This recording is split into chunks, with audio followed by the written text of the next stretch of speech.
सोचिए जरा, आप एक ऐसी दुनिया में रहते हैं जहां प्रलय आ चुका है। पूरी जिंदगी लोग आपको कचरे से भी बदतर समझते हैं। आपका पूरा परिवार आपकी आंखों के सामने खत्म हो जाता है। फिर एक दिन आपको पता चलता है कि आपका अवेकन टैलेंट पूरी मानवता के इतिहास का सबसे महान टैलेंट है। वही टैलेंट जो शायद पूरी दुनिया को बचा सकता है। लेकिन सालों की कड़ी ट्रेनिंग और अनगिनत लड़ाइयों के बाद जब आप इंसानों के सबसे ताकतवर योद्धा बन जाते हैं, तब भी आपको यह सच्चाई पता चलती है कि इस दुनिया पर हमला करने वाले राक्षस आपकी ताकत से भी कहीं ज्यादा शक्तिशाली हैं। 100 साल से भी पहले अचानक दुनिया भर के जीव जंतु म्यूटेट होने लगे और इंसानों का बेरहमी से कत्लेआम शुरू कर दिया। यहाँ तक कि मरे हुए लोग भी म्यूटेंट्स में बदल गए और जिंदा इंसानों पर हमला करने लगे। देखते ही देखते पूरी दुनिया नर्क बन गई। हर तरफ तबाही और मौत का मंजर फैल गया। इस भयानक युद्ध के दौरान कुछ लोगों ने अपनी अवेकन पावर्स हासिल की और बार बार म्यूटेंट्स का डटकर सामना किया। लेकिन 2145 तक पूरी दुनिया के म्यूटेंट्स एक विशाल सेना बनाकर इकट्ठा हो गए और मानवता की आखिरी रक्षा पंक्ति को चारों तरफ से घेर लिया। अनगिनत अवेकन फाइटर्स इस युद्ध में मारे गए। तभी राजधानी के बीचों बीच अंतिम युद्ध भूमि पर एक विशाल मैनी-आइड मॉन्स्टर प्रकट हुआ। एक लेवल 3 डिवाइन मशीन आर्चर घबराते हुए कहता है, म्यूटेंट्स लगातार बढ़ते ही जा रहे हैं। उसके पास एक लेवल 3 psionic सपोर्ट फाइटर और एक लेवल 3 हैवी हैमर वॉरियर भी खड़े थे। मशीन आर्चर सबको चेतावनी देता है कि लगभग सभी लेवल 1 और लेवल 2 अवेकेंड फाइटर्स पहले ही मारे जा चुके हैं और अगर यही हाल रहा तो लेवल 3 फाइटर्स भी ज्यादा देर तक जिंदा नहीं बच पाएंगे। इसके बाद आर्चर बाकी दोनों से सतर्क रहने को कहता है क्योंकि उसके पास अभी भी एक बैकअप प्लान मौजूद है। उसी समय वह विशाल मॉन्स्टर लगातार और भी बड़ा होता जाता है। अचानक वह अपनी लंबी टेंटिकल्स चारों ओर फैलाता है, तीनों योद्धाओं को एक साथ जकड़ लेता है और उन्हें अपनी ओर खींचने लगता है। तो उसके विशाल माउथ की ओर हैवी हैमर वॉरियर चिल्लाकर कहता है, मुझे आगे धक्का दो। लेकिन सायोनिक सपोर्ट फाइटर तुरंत समझ जाता है कि उस मॉन्स्टर के मुंह से टपक रही ड्रूल असल में साइकिक एनर्जी से बनी है। अगर यह सच है तो वे उसके खिलाफ जरा भी जवाबी हमला नहीं कर सकते। तीनों को लगने लगता है कि अब उनका अंत तय है।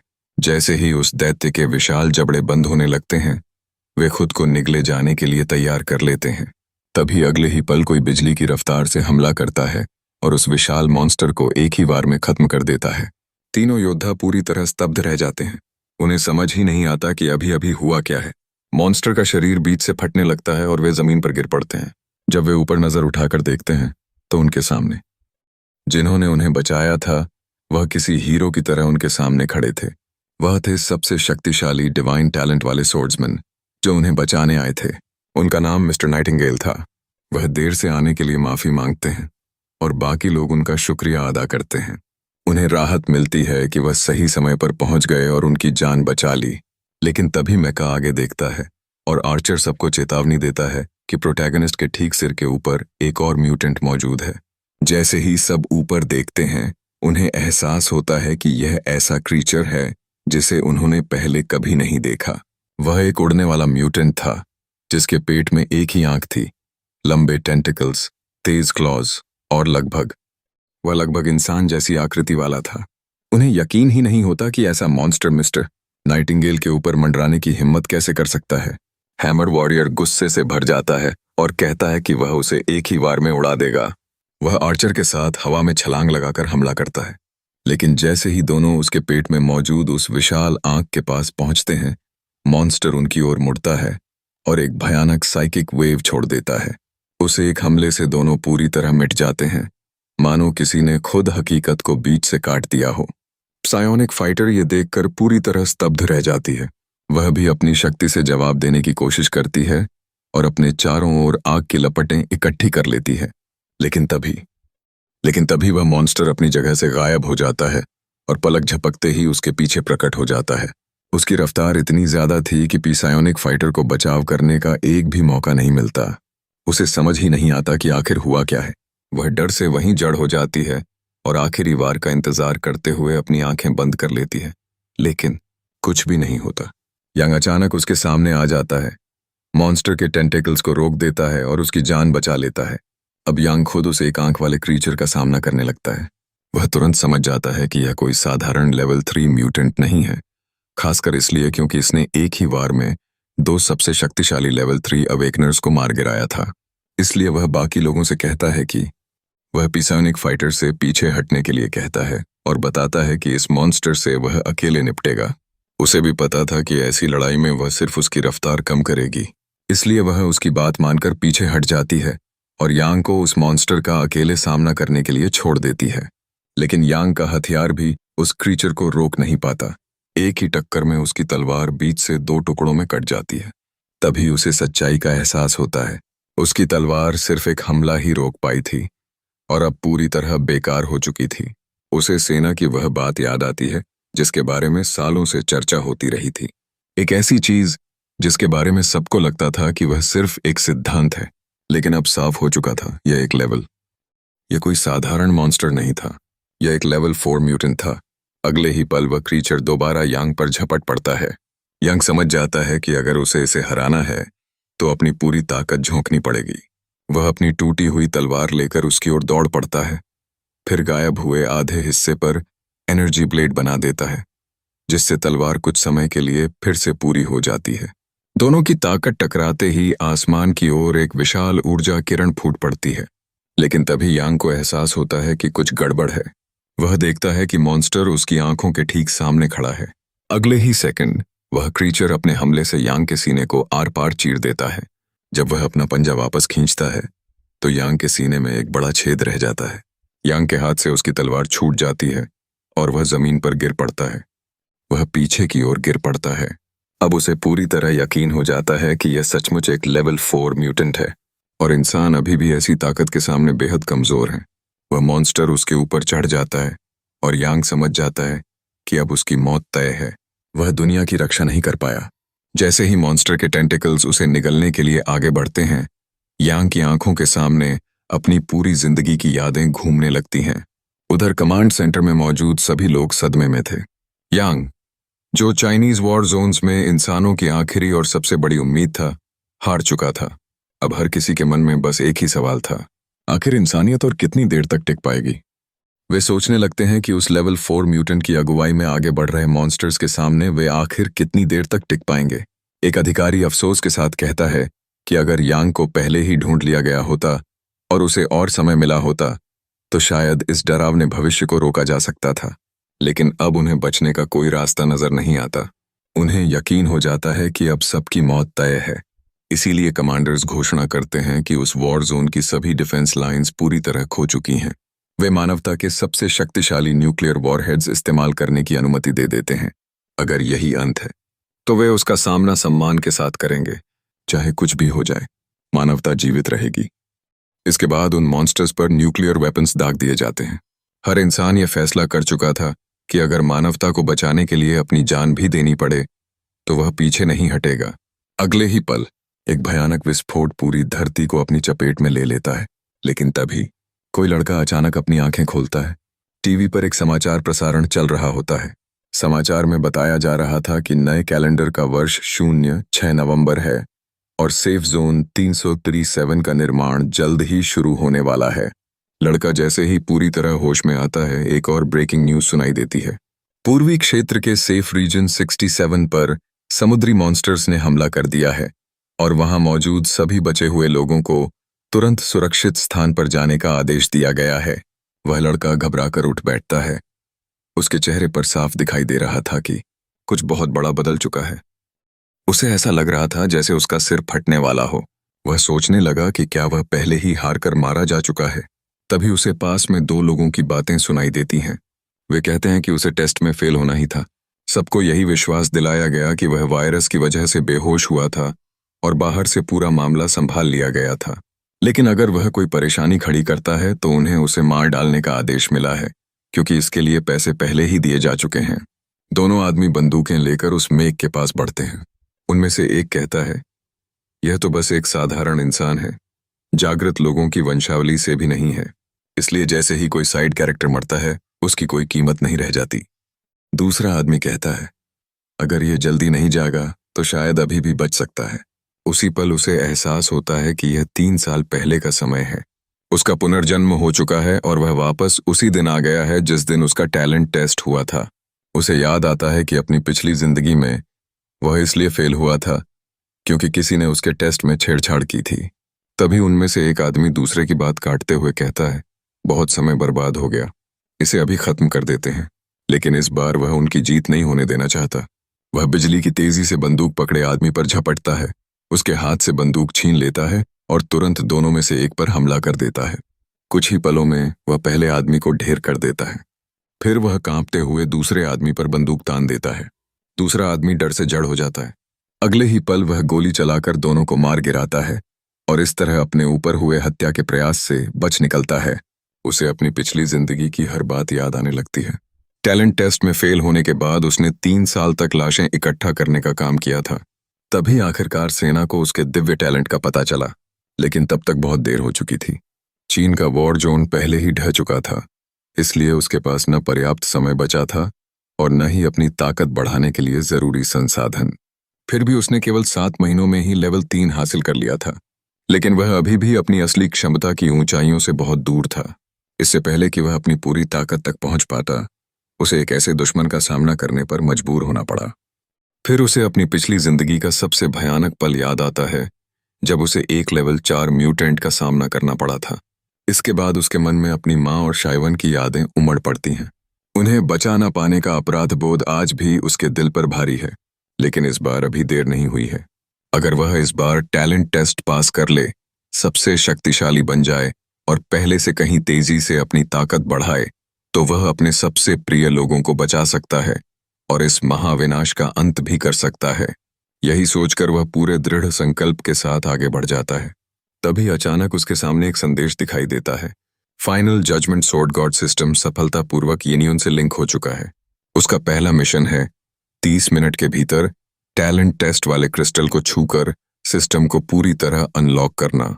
अगर वह 31 मिनट पूरे होने से पहले उस क्रिस्टल को नहीं छू पाया तो अगर 31 मिनट पूरे होने से पहले वह टेस्ट क्रिस्टल को नहीं छू पाया तो यह सिस्टम हमेशा के लिए गायब हो जाएगा।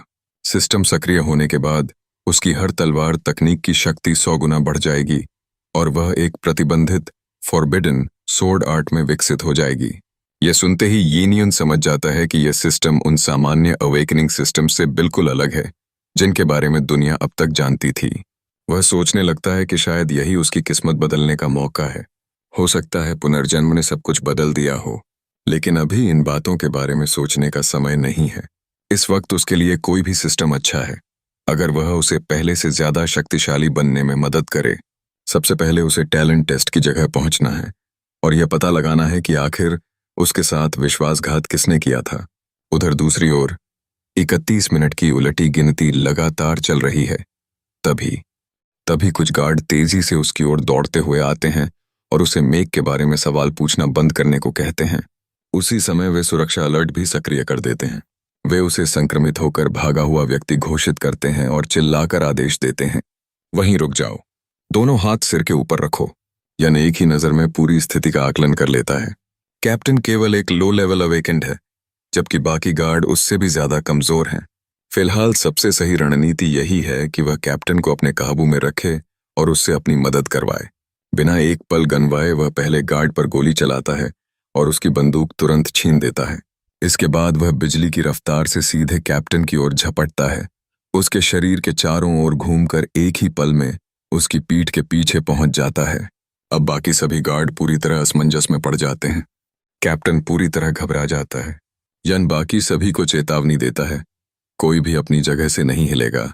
अगर किसी ने एक कदम भी आगे बढ़ाया तो मैं इसी वक्त कैप्टन को गोली मार दूंगा। सैनिक जोर से चिल्लाते हैं, हमारे कैप्टन को छोड़ दो। सेफ जोन के अंदर सेना पर हमला करने की सजा सिर्फ मौत है, लेकिन यूनियन उनकी बात बीच में ही काट देता है। वह सख्त लहजे में कहता है, मुझे तुरंत टैलेंट टेस्टिंग साइट पर ले चलो। तुम्हारे पास फैसला करने के लिए सिर्फ 3 सेकंड हैं। उसके बाद तुम्हारा कैप्टन जिंदा नहीं बचेगा। उसकी बात सुनकर सभी लोग हैरानी से उसे घूरने लगते हैं। उन्हें यकीन ही नहीं होता कि एक साधारण इंसान सेना को इस तरह खुलेआम धमकी देने की हिम्मत कर सकता है। उधर कैप्टन भी पूरी तरह स्तब्ध रह जाता है। उसे विश्वास नहीं हो रहा कि एक आम आदमी उसके सिर पर बंदूक तानकर उसे बंधक बना सकता है। उसे यकीन ही नहीं हो रहा कि एक साधारण इंसान जबरदस्ती टैलेंट टेस्ट में घुसने की कोशिश कर रहा है। यूनियन पिस्तौल को कैप्टन के सिर पर और जोर से टिकाता है। आखिरकार कैप्टन पीछे हट जाता है और कहता है, शायद यह सब कोई गलतफहमी है। पहले बात करके मामला सुलझा लेते हैं। लेकिन यिनियोन सिर्फ एक ही बात कहता है, चलो। चलते हुए कैप्टन उसे चेतावनी देता है, बेहतर होगा कि तुम्हारा अवेकनिंग सफल हो जाए, क्योंकि अगर ऐसा हो भी गया तब भी तुम्हें सजा से बचना आसान नहीं होगा। इसी बीच नए कैडेट्स को याद दिलाया जाता है कि सन 2042 में दुनिया का अंत शुरू हुआ था, जिसने पूरी मानवता को विनाश के युग में धकेल दिया।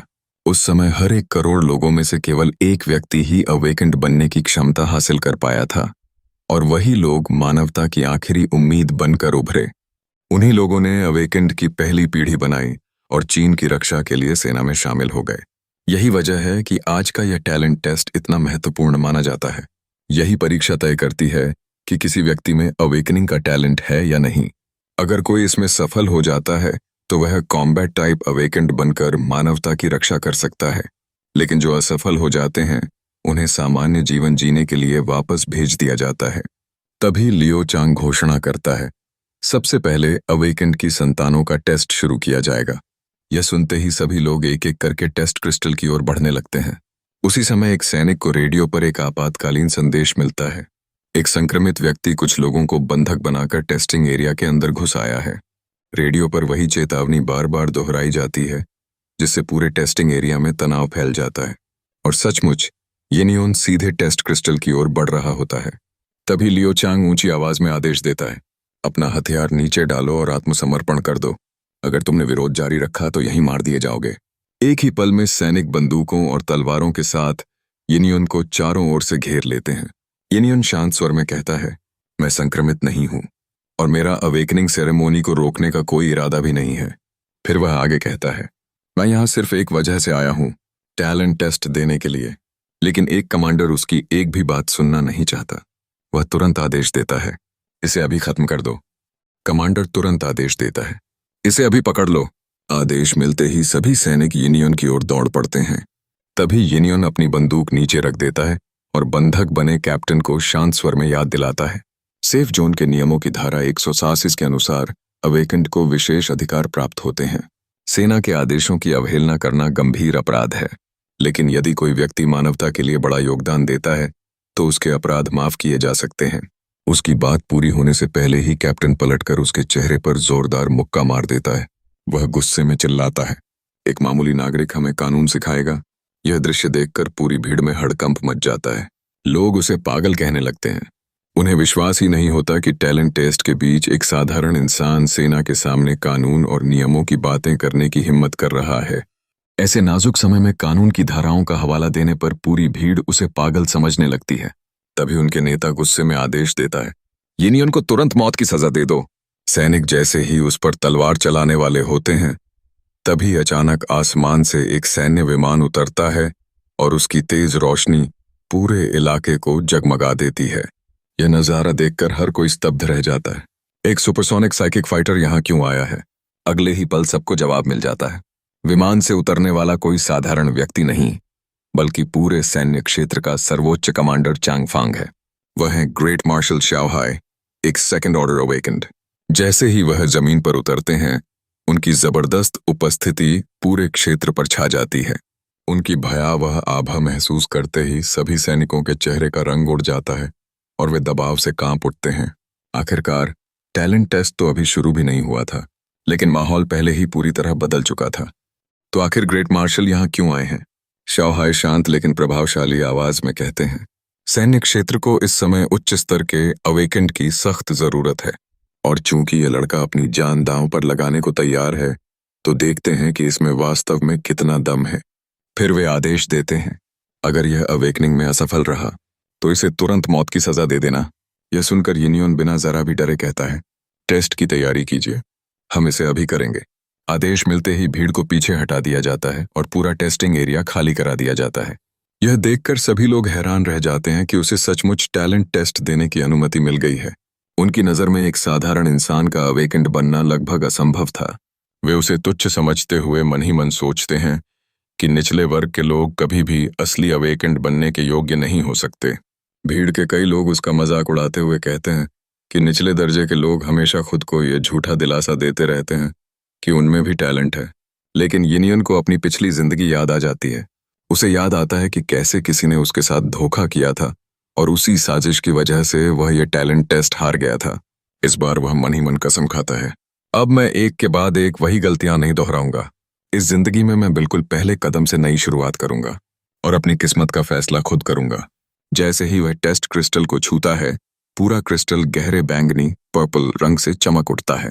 अगले ही पल यिनियोन के शरीर से दबाव की एक विशाल लहर फूट पड़ती है, जो पूरे टेस्टिंग एरिया में फैल जाती है। यह देखकर शाओहाई और वह कमांडर, जिसने कुछ देर पहले यिनियोन को मारने का आदेश दिया था, दोनों हैरान रह जाते हैं। हर किसी को महसूस होने लगता है कि यिनियोन के शरीर से एक बेहद शक्तिशाली ऊर्जा लगातार बाहर निकल रही है। यिनियोन धीरे धीरे अपनी स्पिरिचुअल एनर्जी को टेस्ट क्रिस्टल में प्रवाहित करना शुरू करता है। यह एहसास उसके लिए जाना पहचाना था, इसलिए वह बिना झिझक अपनी पूरी ताकत से आगे बढ़ता है। उधर मशीन उसके टैलेंट को पढ़ना शुरू कर देती है। पहले डी रैंक, फिर सी रैंक, उसके बाद बी रैंक। लेकिन रैंक यहीं नहीं रुकती, वह लगातार ऊपर बढ़ती जाती है। यह देखकर वही कमांडर, जिसने कुछ देर पहले उसे मारने का आदेश दिया था, पूरी तरह स्तब्ध रह जाता है। वह अविश्वास से सोचता है, इसका रैंक अभी भी बढ़ रहा है। क्या इस लड़के के पास सचमुच सर्वोच्च स्तर का टैलेंट है? इसी बीच यिनियोन एक नए स्तर तक पहुंच जाता है। उसकी स्पिरिचुअल एनर्जी उसके पूरे शरीर और आंतरिक अंगों में तेजी से दौड़ने लगती है और वह एक अविश्वसनीय शक्ति का अनुभव करता है। तभी उसे एहसास होता है कि टेस्ट क्रिस्टल अभी भी और अधिक स्पिरिचुअल एनर्जी को अपने अंदर समा सकता है और ज्यादा शक्ति पाने की लालसा में वह अपनी ऊर्जा का प्रवाह लगातार बढ़ाता ही जाता है।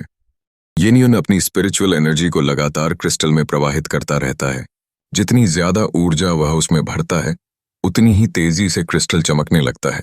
यह दृश्य देखकर पूरी भीड़ स्तब्ध रह जाती है।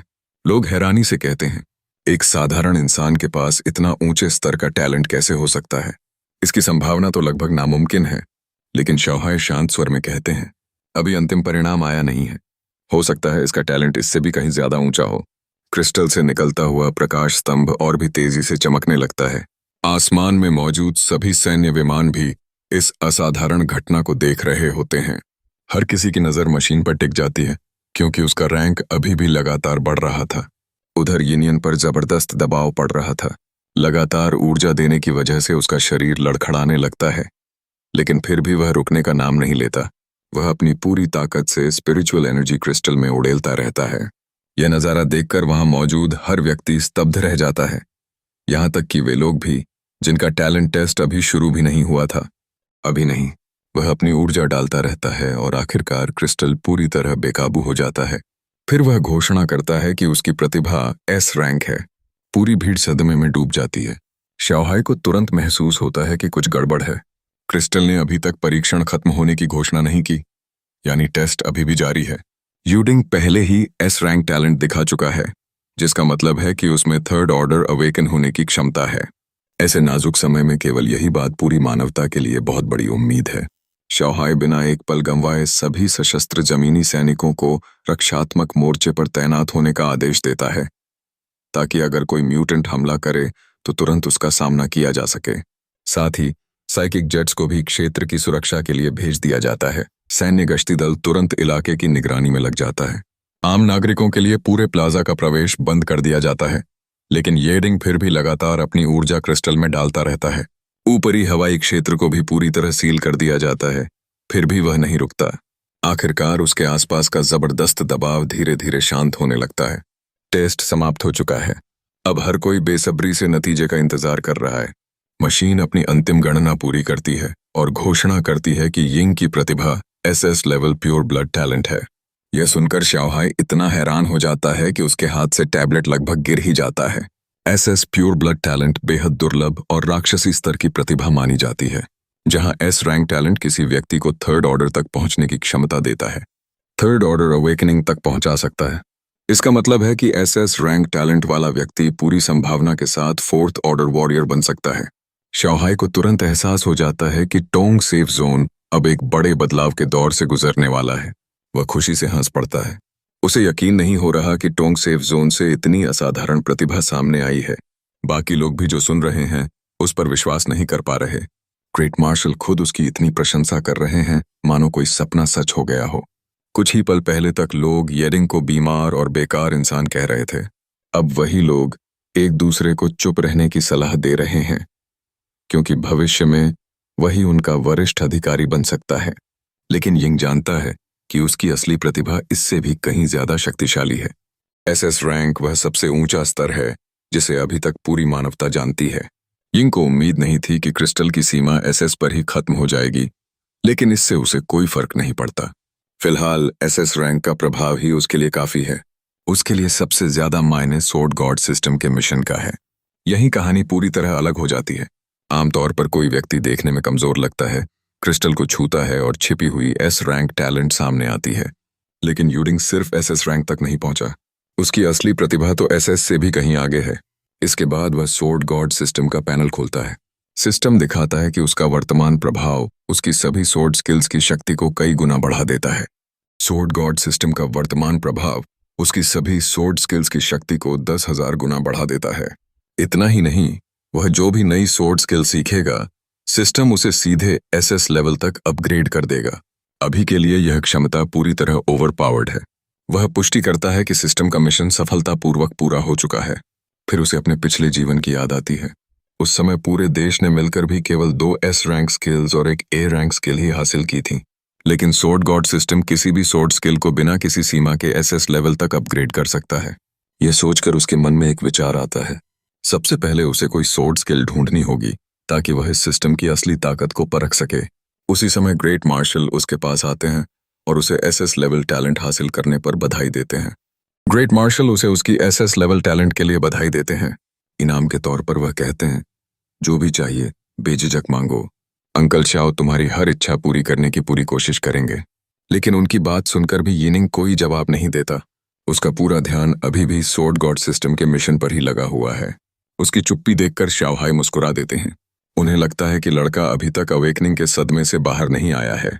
वह हंसते हुए कहते हैं, जब मैं पहली बार अवेकन हुआ था तब मेरी भी यही हालत थी। मैं भी पूरी तरह हैरान रह गया था। इसके बाद शाओहाई उसे अपने ऑफिस चलने का निमंत्रण देते हैं ताकि वहां आराम से बैठकर बात की जा सके। रास्ते में शाओहाई उससे कहते हैं कि उन्हें साफ दिखाई दे रहा है कि यिनिंग के साथ नाइंसाफी हुई थी और उसी वजह से वह पहले टेस्ट में असफल घोषित कर दिया गया। वह बताते हैं कि इस मामले से जुड़े पूरे विभाग का नियंत्रण उन्होंने अपने हाथ में ले लिया है और पूरी जांच करवाई जाएगी ताकि यिनिंग को उचित न्याय और जवाब मिल सके। इतना ही नहीं, वह यिनिंग को सीड प्रोजेक्ट का सबसे प्रमुख उम्मीदवार भी घोषित कर देते हैं। जैसे ही ऊपरी अधिकारियों से मंजूरी मिलेगी, उसकी ट्रेनिंग के लिए एक 3rd ऑर्डर एक्सपर्ट नियुक्त किया जाएगा। साथ ही उसे सभी महत्वपूर्ण रिसोर्सेज और इक्विपमेंट सबसे पहले उपलब्ध कराए जाएंगे। अब शाओहाई कहते हैं कि समय आ गया है उसकी प्रतिभा और भविष्य की दिशा पर विस्तार से बात करने का। वह भरोसा दिलाते हैं कि आगे की पूरी योजना बनाने में वे उसकी मदद करेंगे। लेकिन यिनिंग जानता है कि वह सोर्ड गॉड सिस्टम का राज किसी को नहीं बता सकता। इसलिए वह अपनी असली शक्ति छिपाकर कहता है कि उसकी क्षमता मेंटल कंट्रोल टेलीकिनेसिस है। उसे लगता है कि इतनी दुर्लभ प्रतिभा के लिए राजधानी से विशेषज्ञ बुलाए जाएंगे, इसलिए फिलहाल यही सबसे सुरक्षित जवाब है। फिर कमांडर याओ उससे पूछते हैं कि इनाम में उसे क्या चाहिए।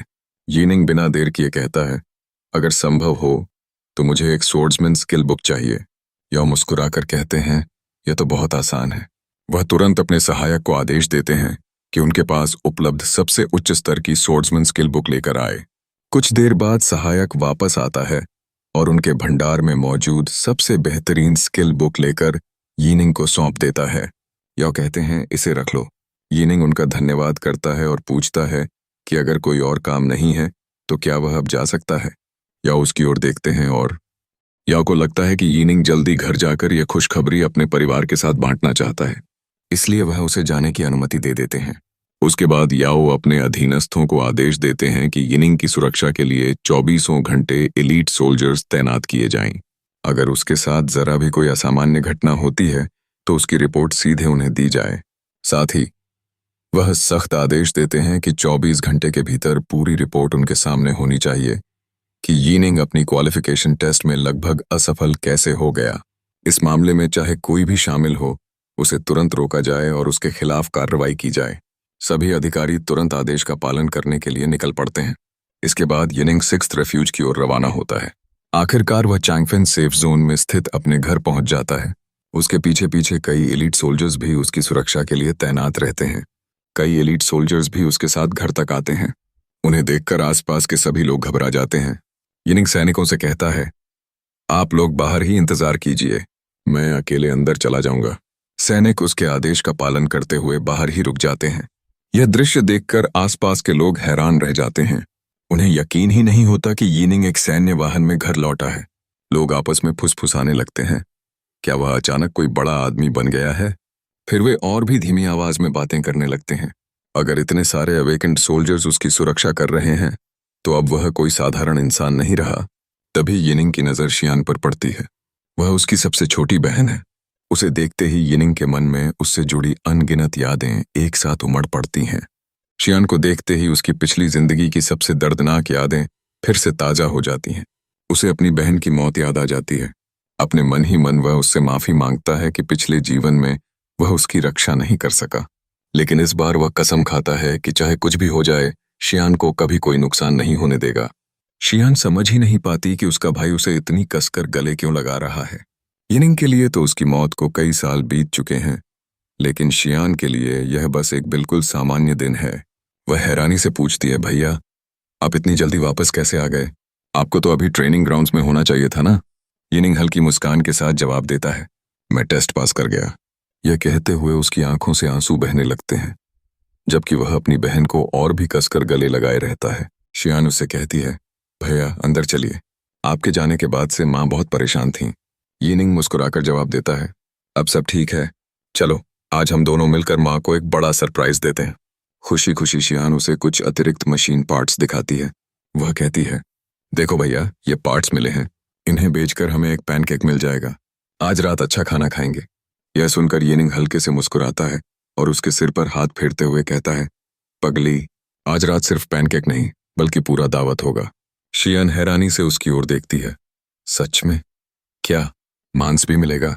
यिनिंग बिना झिझक जवाब देता है, बिल्कुल, जितना तुम्हारा मन करे उतना खाओ। और इस बार वह मजाक नहीं कर रहा था। कुछ ही देर बाद उनके सामने एक एक करके स्वादिष्ट व्यंजन सजने लगते हैं। इतने सारे पकवान देखकर घर के सभी लोग हैरान रह जाते हैं। शियान तो अवाक रह जाती है।